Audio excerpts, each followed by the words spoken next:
ഫിലിപ്പീൻസിലൂടെ സഞ്ചരിക്കുമ്പോഴും കൊറിയയിലൂടെ സഞ്ചരിക്കുമ്പോഴും കിഴക്കനേഷ്യയിലെ പല രാജ്യങ്ങളിലൂടെ സഞ്ചരിക്കുമ്പോഴും ഒക്കെ രണ്ടാം ലോകമഹായുദ്ധകാലത്ത് ജപ്പാൻ നടത്തിയ കൂടിയ ക്രൂരതയുടെ സ്മാരകങ്ങൾ ഇന്നും അവിടെയുണ്ട്.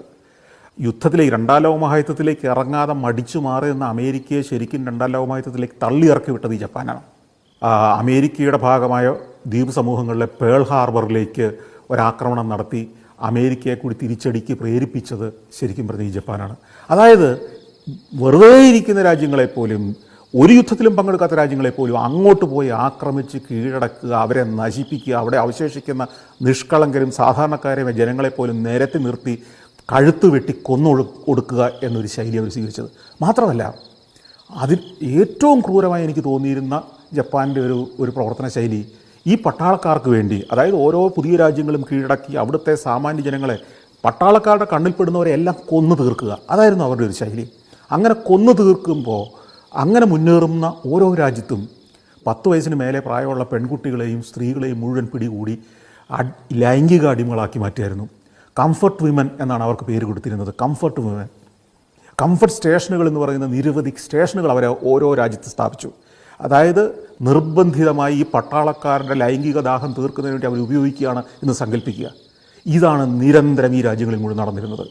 അതായത് Malaysia, Thailand, Burma, Indonesia, Korea, ഫിലിപ്പീൻസിലൊക്കെ ഇത്തരത്തിൽ പതിനായിരക്കണക്കിന് പെൺകുട്ടികളും സ്ത്രീകളുമാണ് ഇത്തരത്തിൽ നിർബന്ധിത ലൈംഗിക വീഴ്ചയ്ക്ക്, ലൈംഗിക തൊഴിലിന് പട്ടാളക്കാർക്ക് വേണ്ടി അവരുടെ കംഫർട്ട് വിമൻ മാത്രമായി മാറാൻ വേണ്ടി വിധിക്കപ്പെട്ടത്. അവരുടെയൊക്കെ ജീവിതം ദുരിതപൂർണമായി തീർന്നു, ദുരന്തമായി തീർന്നു, യാതനാനിർഭരമായി തീർന്നു.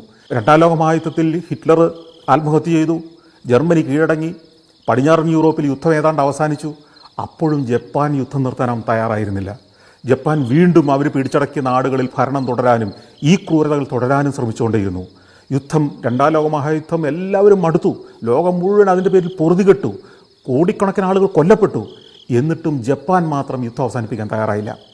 ആ ഘട്ടത്തിലാണ് അമേരിക്ക ഈ യുദ്ധം അവസാനിപ്പിക്കാനുള്ള ഏക പോംവഴി എന്ന മട്ടിൽ ഹിരോഷിമയിലും നാഗസാക്കിയിലും ബോംബുകൾ വർഷിക്കുന്നത്. അതോടെ ജപ്പാൻ സറണ്ടർ ചെയ്യുകയാണ്. ഈ നാഗസാക്കിയിലും ഹിരോഷിമയിലും വർഷിച്ച ആറ്റം ബോംബും അതിൽ കൊല്ലപ്പെട്ട നിസ്സഹായരും സാധാരണക്കാരുമായ മനുഷ്യരുടെ പേരിൽ നമുക്ക് വലിയ സഹതാപമുണ്ട്. അമേരിക്ക ചെയ്തത് നീതീകരിക്കാനാവാത്ത വലിയൊരു ക്രൂരത തന്നെയാണ്. അമേരിക്ക തീർച്ചയായും അതിൻ്റെ കുറ്റക്കാരി തന്നെയാണ്, യാതൊരു സംശയമില്ല. ഇന്നും അതിൻ്റെ പേരിൽ അമേരിക്ക പഴി കേൾക്കേണ്ട രാജ്യം തന്നെയാണ്.